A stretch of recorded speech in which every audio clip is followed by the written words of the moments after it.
Lakeland Public Television's Common Ground is brought to you by the Minnesota Arts and Cultural Heritage Fund. Production funding for Common Ground is made possible by the Minnesota Arts and Cultural Heritage Fund. Hi, and welcome to this week's edition of Common Ground. I'm your host, Ashley Hall. Common Ground is a weekly series that highlights northern and central Minnesota culture. Each week we'll explore the unique people, places, and events that are an important part of our region. Each week, Common Ground videographers, editors, and myself will take viewers on a journey of exploration into the worlds of art, history, and culture. This week, we'll introduce you to Belleveau of Poposky, who creates steel-wrapped lakestone sculptures, and meet Duane Barnhart, a cartoon artist from Aitkin, who shows us how his cartoons entertain and inform.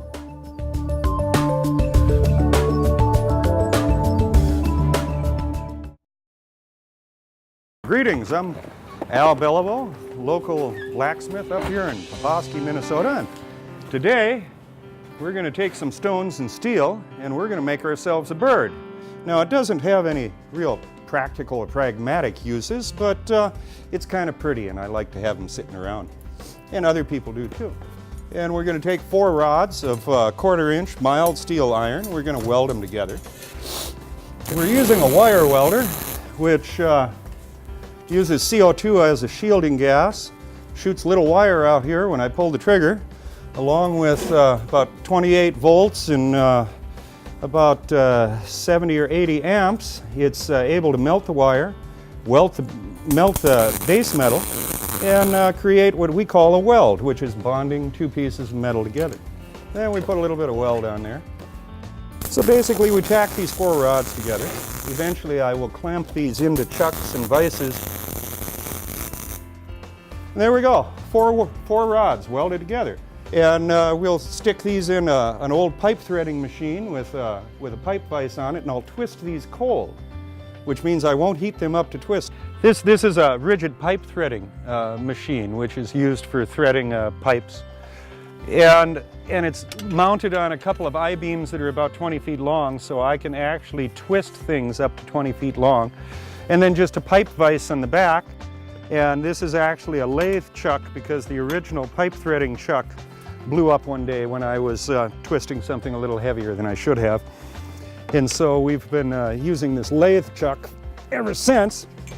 This machine has a wonderful gear reduction in it that allows it to well, it keeps twisting. It's never stopped twisting. Something bad always happens before it stops. Like the vise blows up or the chuck blows up. So we basically just clamp this down. We turn it on. And it cold twists these rods, which saves us a little energy having to heat them up to twist them.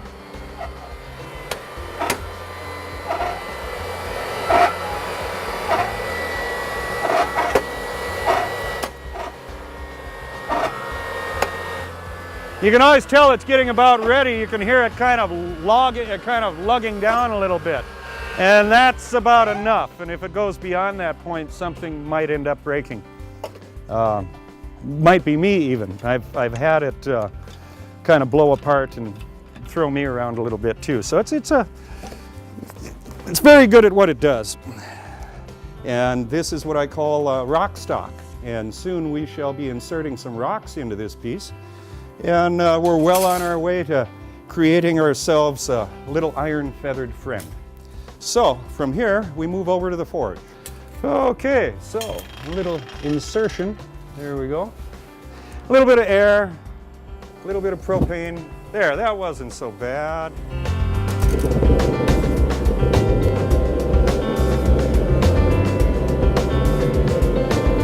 So you get this really nice color. You know, that's right. That's just right. So that's what I'm looking for is, you know, a nice space of relatively hot metal about this long. We look like we're ready. We're hot. So I'm going to put a couple of vice grips on here so that I can hold on to it. Vice grips are wonderful. Yeah, they're basically the modern rendition of blacksmith tongs. Oftentimes blacksmiths made their own tongs, but vice grips, being as they're so wonderful, they can hold on to lots of different metals. And it looks like we're more than ready, so I'm going to shut this down. Okay, and then we got this nice little chunk of hot metal here, and hopefully it'll work because it doesn't always work every time. So we make sure we're nice and tight, and then we start to untwist it. And this is really the beauty of this. We untwist it until we end up with what we call a blacksmith basket, which was oftentimes used as ornamentation or handles on different items like pokers or different things that needed handles. And then we tighten it back up, and we kind of pound on it a little bit because we like to modify the twist. And we tighten it up even more. We like to get it nice and tight because we don't want the stone to fall out for about 200 years. And then there we go. Now we have this lovely bird body wrapped up inside of this steel. And because it's wrapped up inside of the steel, I can do something with it now because I weld steel.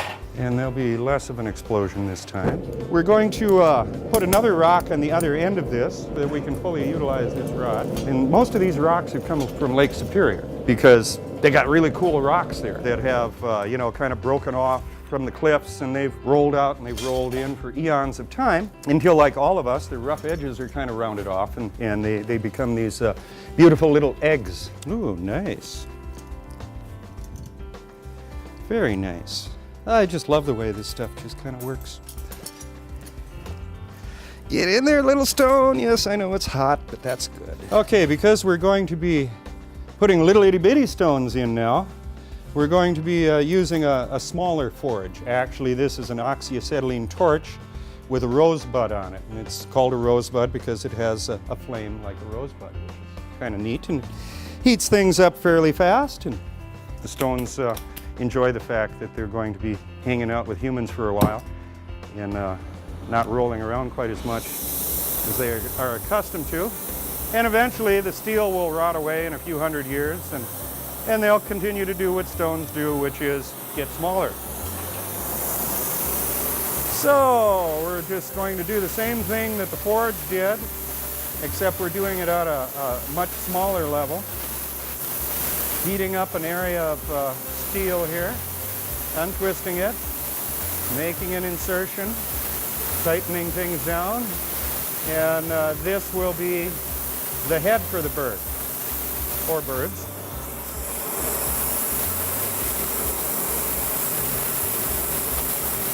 Now, the wonderful thing about steel is, and steel is everywhere, all metals, we've tried to replace a lot of steel with plastic and composites, various different types of graphite composites and stuff, and that's great. I think there's a place for that. But steel is still kind of the backbone of this country. And it's relative, you pick it up, it's cold, it's hard, but all you got to do is add a little energy to it, a little bit of heat, and it gets just all kinds of warm and squishy, and you're able to manipulate it then, real similar to clay. Then your metal becomes kind of this plastic, clay-like, I don't want to use the term plastic, but clay-like substance that you can manipulate. And that's really what blacksmithing is all about. It's heating things up and utilizing various tools in order to manipulate that hot, plastic-like metal. And then, of course, then it cools down and it ends up being this nice, hard thing that can take the wear and tear and elements. Okay, from this point, we're going to put some tail feathers on these guys.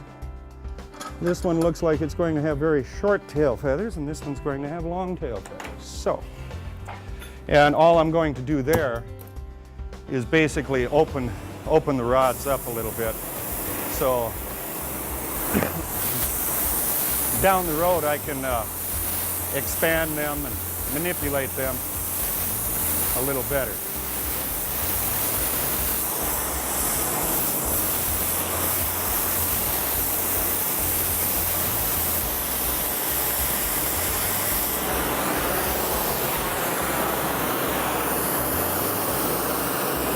just going to open that up a little. Do the same down here.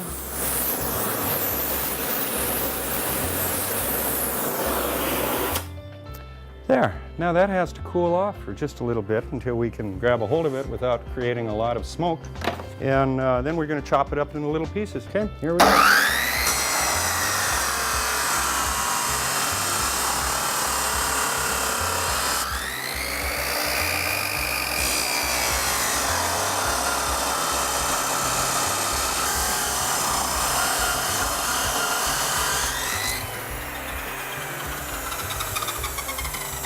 This is an awkward looking head here. I'm just trying to figure out if, well, maybe we can do that. No, I don't know. That's kind of goofy.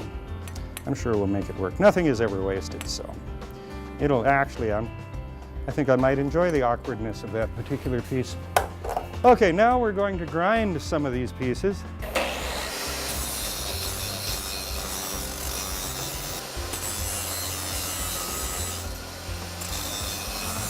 I'm going to bend a leg or a couple of legs here.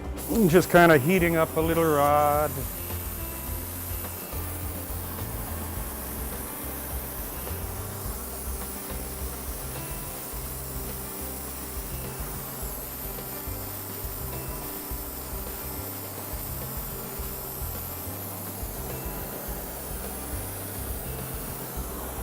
I'm just untwisting the tail feathers, basically, where we opened it up into a little basket, and that was to accommodate our ability to kind of untwist it a little bit and try to portray tail feathers. So this all kind of started about a decade ago. I brought home a bunch of rocks, and of course I primarily work in steel, but I just had to have these rocks. Most of the people that I know bring rocks home with them. Wherever they go, they pick up some rocks and they go, this is a special rock. It's almost like the rock has called out to them and said, look at me, take me home. Whatever reason it is that man has this association with rocks, stones, perhaps it's part of our primordial DNA. I'm not really sure, but I find rocks very pleasing, and especially these wonderful round rocks. And so as they were laying on the floor and I'd keep walking past them, I'm kind of like, you know, there has to be a way that I can attach steel to these rocks, and once I do that, then I can do anything. You know, if they got steel on them, I could, but otherwise you glue rocks together and they only hold for a little while, and you can drill holes in them and fiberglass in little rods, and I've done that too, and put rocks together, and that's pretty cool. But in order to create larger sculptures with these stones, somehow we had to get steel around them. Once we were able to wrap steel around rocks, we just did that a lot because it's exciting. You heat the steel up, it's just all, you can just feel the molecular energy inside. It's just bursting, waiting to have something happen to it. And so we ended up with a lot of things, a lot of steel wrapped around and a lot of rocks. And I made all kinds of cool stuff, made birds and strange little people, a lot of accoutrements, railings with rocks in them, all kinds of things. And I didn't realize that there was a metaphor at play here. This realization came to me, what I was doing. That's when I realized that this is the metaphor for us, which makes perfect sense. That the rock is the soul or the spirit of man. It's that thing that exists beyond the mortal flesh. That the steel is the flesh. And it's temporary. It's wrapped around this soul or spirit, essence, whatever you wish to call it, for a very short time. In the case of my sculptures, it's maybe 100 or 200 years, depending on the conditions, the humidity, things of that nature. For us, you know, it's anywhere from no time at all to 100 years, or sometimes a little bit more. It constantly reminds me of my mortality, but it also reminds me of my eternity. And so it just makes this whole wrapping iron around stones, wrapping flesh around spirits, just a little bit deeper and more meaningful to me. And really that's the essence of it. And outside I have a sculpture that I made for my friend that died 2 years ago, October 15th, that I made for him, because what it is it's the stone specter of death. So Bradley died in October 15th, 2007, after fighting cancer for about 7 months. very harrowing experience, and yet it had a lot of spiritual significance. And so the stone specter of death basically is this mythological creature that comes down and literally does pluck the souls out of the bodies, the earthly flesh, and then transports them to wherever they may betide in the future. Whether that's your conception of Valhalla, heaven, reincarnation, or whatever the next step in the process is, the stone specter of death is that transport agent. So what it has is literally this dragon-looking creature has plucked this perfect white stone out of this cage of iron, and that is the metaphor of the spirit being transported then on its journey. So that's what I wanted to say about what this is really all about now. It's very exciting.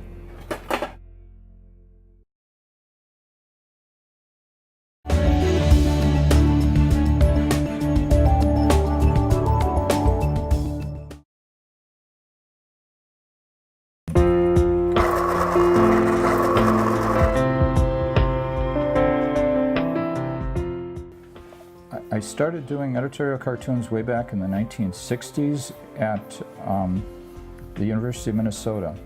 Right now I'm in the Aitkin independent age, and my goal is to kind of get other newspapers to take a look at some of these too, because a lot of the cartoons have sort of a regional flair to them. This is a national cartoon, but sometimes I talk about the ice going out of the lake, or the end of the fishing season, or the snowbirds coming back for the year. And the nice thing about being a cartoonist is you can live wherever you want to live and send your work in. In the old days, they used to do cartooning where you could, if you wanted to work for Warner Brothers, you have to move to Los Angeles. If you wanted to work for comic book company, you'd have to move to New York. But nowadays, almost all the cartoonists I know just work out of their home, and it seems to work out just fine for them. The idea I came up with is the Republicans are going to try to unseat Obama, and I'm thinking they're going to get the help of the Tea Party this year. And I'm sort of using the analogy that that it's sort of like the Roadrunner being chased by Wile E. Coyote, and the Wile E. Coyote is the GOP.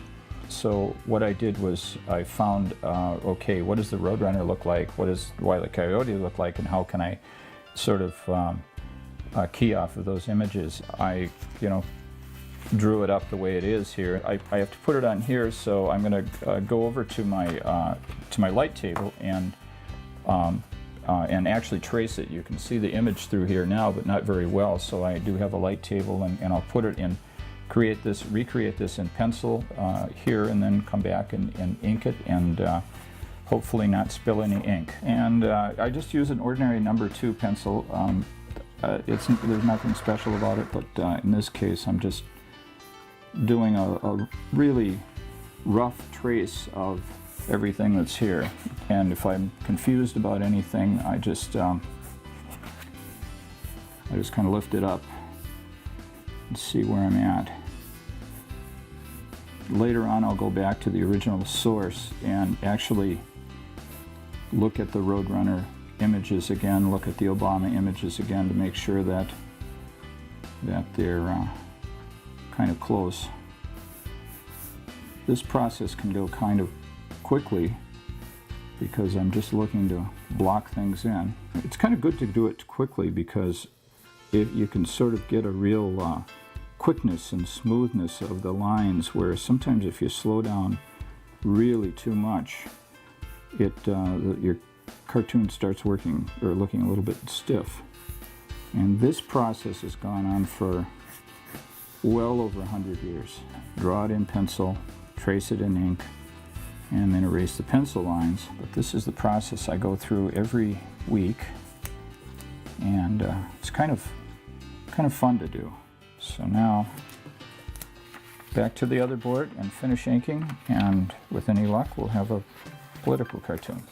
Okay, I think it it reads pretty good right now. And I'm just going to kind of check my references here. So I'm going to try to keep everything here in front of me, especially the picture of Obama. The only one that I've got that's a real side view is this one here. And a lot of cartoonists use other cartoons as kind of symbols of what they're trying to convey. I know Charlie Brown's been used time and time again, you know, as he loses the baseball game or he fails to kick the football or things like that, and those all have political connotations with a editorial cartoonist. And so here we're borrowing from these wonderful icons. Okay, I think we're ready to start the inking process. Unlike some of the cartoonists, I like to use these old-fashioned dip pens. They're the same kind of pen that's been used for well over 100 years. And they kind of get crusty and I just kind of clean them off a little bit. But I use the old India ink, just like used by all of the great cartoonists of the past. Had an opportunity to know Charles Schulz a little bit, and he had a special type of a nib that goes on the ink pen, and that nib was going out of business. They didn't, the company didn't make any more nibs anymore, so Schulz went and bought all of the nibs left in the entire stock from this company. So he had literally hundreds of them still that he never used when he died. The nice thing about these quill pens like this is that they you can get kind of a thick and a thin line on them, and it's really it's kind of neat to see that line, especially when you're looking at some of the really great cartoonists of the past. I started out just visiting a few schools, and now I'm doing it quite a bit of the time with the Compass organization, and it's kind of fun to do. And what kind of led me into it was Charles Schulz was a cartooning teacher, and I just thought that'd be kind of cool to teach some of the stuff I've learned over the years to the next generation of cartoonists. So that's what I do quite a bit of the time, and I wrote a book about how to do cartooning called Cartooning Basics, and Charles Schulz wrote the foreword to it. So getting his stamp of approval on that was really kind of a neat thing for me. Earlier in my career, I had a chance to do a series of video games using the Roadrunner characters and in fact all of the Warner Brothers characters, and that was a lot of fun. I drew out all the storyboards for them, and I've had a chance to do almost every kind of cartooning except for animation. But I had my own comic strip in the newspaper back in the 80s. It was called Can You Solve the Mystery, and it never appeared in Minnesota, so no one around here knows about it. But it was an adventure strip with Hawkeye and Amy, two kids solving mysteries.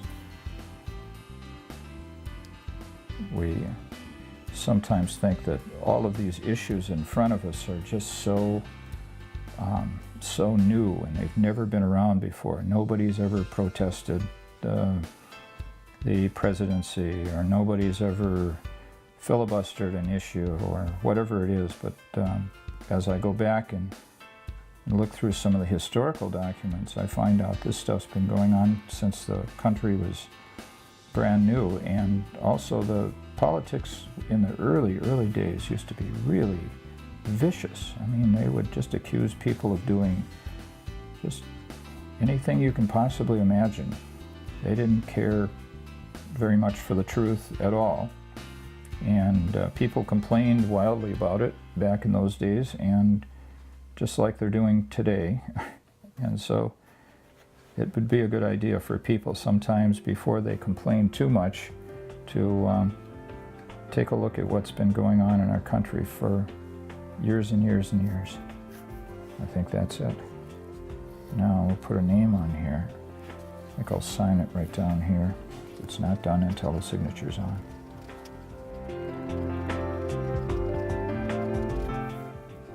Even though I'm only a part-time employee of the Aitkin age, so to speak, by just doing a cartoon a week, I still like to use their name in there when I can.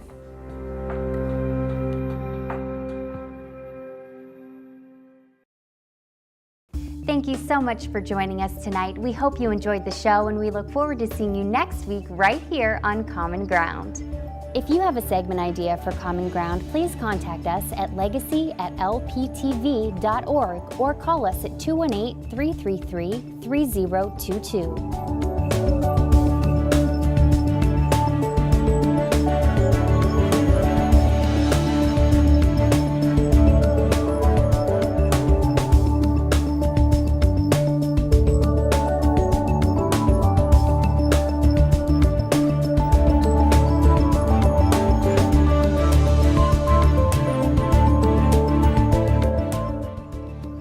Individual segments or copies of Common Ground, please call 218-333-3020. Production funding for Common Ground is made possible by the Minnesota Arts and Cultural Heritage Fund.